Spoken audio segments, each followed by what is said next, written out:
Well, look, I mean, we can mention the obvious ones where Patrick Bailey has really struggled. So is Lamont Wade Jr. I mean, Lamont Wade Jr. just needs to get it turned on. But if you look a little closer, Jung-Hoo Lee is hitting under 200 in the month of May, and he's in the middle of the lineup. The other two are at the bottom. So, look, it's tough to pin these 4 losses in a row on just a couple of guys, but the whole lineup needs to pick it up, not just 1 or 2 or 3 guys. Hey, Krug, with the Giants being on a 4-game losing streak, what is the mindset as a starter going knowing that your team is on a skid? Well, you know you have to be good, and there's pressure that you put on yourself. And I think if you're worth your weight in salt, and if you've been an ace, which Robbie Ray has been, you take it upon yourself to be the stopper. That's your job. Stop the streak. This is more than just give your team a chance to win. This is stop the streak. I tell you a story. When I was in Philadelphia, we had a streak where our hitters weren't hitting at all, and the pitchers were feeling a little bit hurt. So Pat Corrales called a meeting, and we thought he was going to lay into the hitters. And he comes in, and guess what he does? He lays into the pitchers. He goes, hey, they're struggling with the bats. Go out and pitch a shutout. And guess what?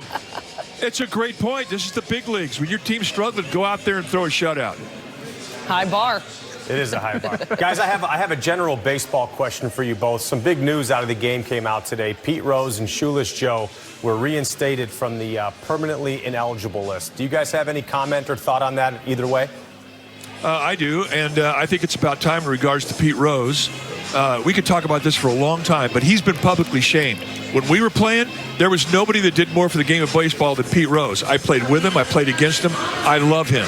And I think because of his shame, the fact that he has passed away, it's time to put him in. And I think you could circle more guys as well that are falling in the same jurisdiction. It's about time. I'm betting they get in. That's a wrap on Giants pregame live. We're going to hand it off to you, Kirk and Kite. All right, thanks, guys. So what the Giants need is a win. And I guess, Mike, if you need a win, you go to a guy that every start that he's made, the Giants have won. So that's good news for them because Robbie Ray is on the hill. Yeah, he's 5-0, but the team is 8-0 in all of his games. So when you are going through a situation like this, you've lost 4 in a row, what guys do is they internalize. They forget about trusting the guy behind them. They take it upon themselves to be the guy that makes a difference. So a pitcher can really set the tone by getting off to an early start, put up some early zeros, and take a lot of your pressure off of your offense. You do that, and every zero you put up there enables your team a better chance to try and stop that losing streak. You used to say, pitch a shutout and hit a home run. Well, you can't do that anymore. But pitching a shutout would be a good thing. All right, stay tuned. We'll take you back to the NBC Sports Bay Area studios for more, and we will do that when you order it. And someone there will tell you that it's a bit spicy. Take their word for it. Well, it's spicy good. It is spicy good. They marinate the chicken in habanero marinade, so it's got a little kick to it. Yeah, there's a habanero ranch around here where they raise these chickens. It's great. And a base hit for Jung-Hoo Lee. That is the stroke of the year right there. Well, you know the thing about this swing is that the bat stays in the strike zone a long time. And watch the pitch. There's not a lot of lower body, but the hands stay back, and the bat stays in the strike zone a long time. And just BB.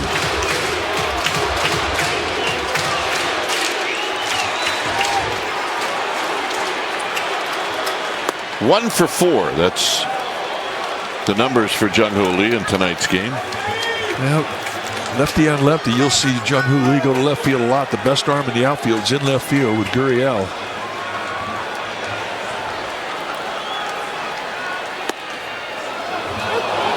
Perfect and a pitch. quick 0-2. Perfect pitch.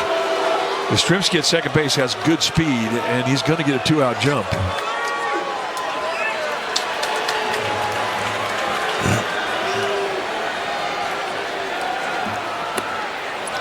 Down low, 1-2.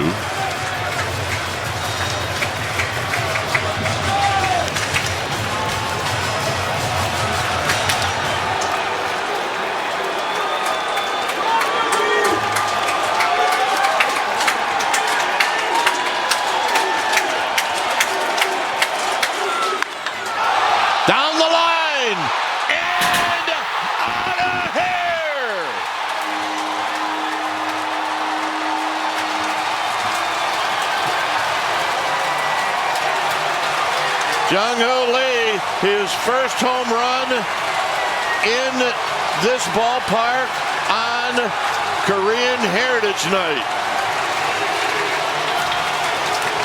How about that?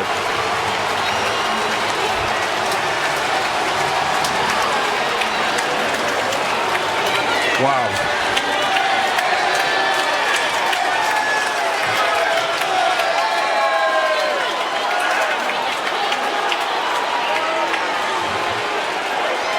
I told him through Justin Hahn, his interpreter, that when he hit one here where I got to call it, I would blow out a lung. Well, you did. But what a moment for Jung-Hoo Lee and the Korean community. And to do it on Korean Heritage Night. He lit this place up, and he drove the hooligans nuts up in the upper deck.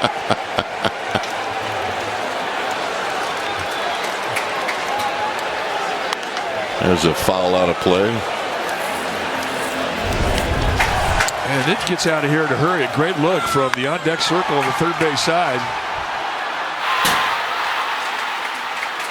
Generally, given some of the struggles that this offense had been going to, the one-run games yesterday and in Minnesota, how vindicating is it to finally not only get some runs but to have 3 homers? Yeah. I mean, look, you're going to go through some droughts. You're going to lose some games at times. It's just kind of how you process it and respond. And, and then it's a 3 spot in the first inning against us, which doesn't feel too terribly good. But then responded in the second with 4, which was huge. So, obviously the grand slam by Koss, was a big lift for us. Driven in 5 runs in 2 games. So he's, that was huge. And then we were able to add on and get some innings where we got some crooked numbers, which is huge for us. Hit the ball at the ballpark and make ourselves, and feel a little bit better about ourselves. Adames also big home run. What have you noticed about how he's swinging in the last or today mostly? You know what? It's just been calmer at bats. Hitting the ball the other way, using the whole field. And actually, it's been going on for a little while now. So, everybody was stagnant there for 4 or 5 games or whatever it was, but he's been swinging the bat a lot better here the last probably 3 weeks. Do you put much stock in the sort of exhale factor when a team is struggling at the plate and they get that one big hit like the Koss homer? It can just kind of let the air back into the dugout. I think it's more of an exhale after the game when you've lost 4 games in a row. We weren't used to that, so. But, I mean, to be able to put up a crooked number after you get a 3 spot, in the first inning against Robbie, who's been, as good as anybody we've had, yeah, you process it a little bit differently. But, not until the game's over and you win a game do you really feel great. 352피트, 우측 담장을 가르는 쐐기 스리런 홈런. 그 순간 트루이스트 파크의 공기가 정지한 듯했고 미국 해설진은 감탄을 금치 못했다. 어떻게 저 공을 그렇게 정확하게 받아쳐낼 수 있지? 라는 탄성이 터져 나왔다. 이날 이정후는 5타수 2안타 1홈런 3타점 1득점으로 경기를 지배했다. 시즌 타율은 .288로 상승. 그는 단순한 루키가 아니다. 메이저리그라는 거대한 무대에서 단숨에 팀의 중심으로 자리 잡은 신성. 아니, 이제는 레전드로 불려도 손색이 없는 존재다. 7회 말 1-4-1, 2루. 카운트 1위. 상대 투수의 78.9마일 커브볼. 누구도 쉽게 공략할 수 없는 코스였다. 그러나 이정후는 완벽한 타이밍으로 배트를 돌렸다. 타구는 직선으로 날아가며 담장을 넘겼고 야스트렘스키와 라모스를 불러들이는 스리런 홈런이 완성되었다. 타구 속도는 101.2마일, 발사 각도는 22도. 모든 수치가 예술이라 부를 만한 명장면이었다. 그의 타격 기술은 단순한 힘이 아닌 정교함과 순발력의 극치다. 이번 홈런도 그렇다. 스트라이크 존 외곽 낮은 코스를 긁어낸 이정후의 배트 스피드와 콘택트 능력은 현재 메이저리그 외야수 중에서도 손꼽힌다. KBO 시절부터 정평이 났던 배트 컨트롤은 이제 MLB에서도 유효함을 입증했다. 더욱 놀라운 건 이정후의 정신력이다. 데뷔 초반의 부진에도 흔들림 없이 자신의 루틴을 유지했고 타격 폼을 세밀하게 조정해가며 미국 야구에 적응했다. 그의 하루하루는 도전이고 그 도전은 곧 한국 야구 전체의 위상을 끌어올리는 과정이다. 이정후가 공을 치는 순간 모두가 입을 다물게 된다. 이는 현지 중계진의 멘트다. 한 명의 선수가 경기의 흐름을 바꾸고 팀의 활력을 불어넣으며 팬들에게 꿈을 심어주는 존재. 그것이 바로 지금의 이정후다. 한국에서 건너온 바람의 손자는 이제 메이저리그의 중심에서 신화를 써내려가고 있다. 그는 더 이상 가능성이 아닌 실현된 전설이다. 이정후의 한 방 한 방이 역사가 되고 그가 그라운드 위를 달릴 때마다 새로운 시대가 열린다. 다음 경기에서는 또 어떤 명장면이 탄생할까? 이정후의 여정을 계속 지켜보고 싶은가? 지금 바로 구독하고 앞으로의 모든 순간을 함께하자.